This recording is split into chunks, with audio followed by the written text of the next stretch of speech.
தலைப்பு: ஜம்மு காஷ்மீர் அரசு அதிகாரிகள் 48 பேரின் இடமாற்றம், காங்கிரஸ் கடுமையாக விமர்சனம். ஸ்ரீநகர், ஏப்ரல் 6.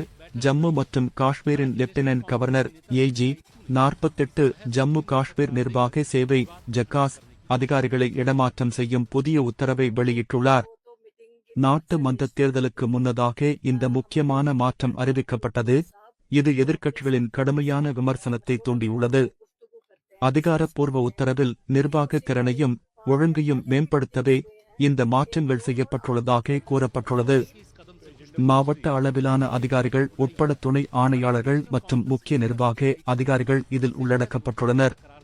இந்த நடவடிக்கையை காங்கிரஸ் கட்சி கடுமையாக விமர்சித்து, அது அரசியல் நோக்கத்துக்காக செய்யப்பட்டது என்றும் தேர்தல் சூழலை பாதிக்கவிருக்கிறது என்றும் குற்றம் சாட்டியுள்ளது.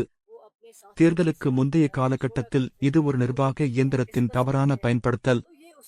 இத்தகைய பெரிய அளவிலான மாற்றங்கள் சுதந்திரமாகவும் நியாயமாகவும் நடைபெற வேண்டிய தேர்தல்களை பாதிக்கும் என்று ஜே.கே. காங்கிரஸ் பேச்சாளர் ஒருவர் கூறினார்.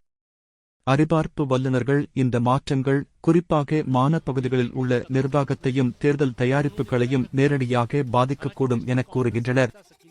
எல்.ஜி. அலுவலகம் இதுவரை எந்தவொரு பதிலும் வழங்காத நிலையில் இது வழக்கமான நிர்வாக நடவடிக்கை என்றும் தெரிவித்துள்ளனர்.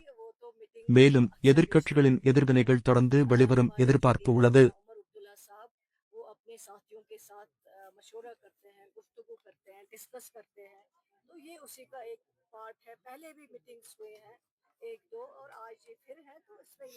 तो एजेंडा मोस्टली हमेशा मीटिंग में ही बोला जाता है, तो पब्लिक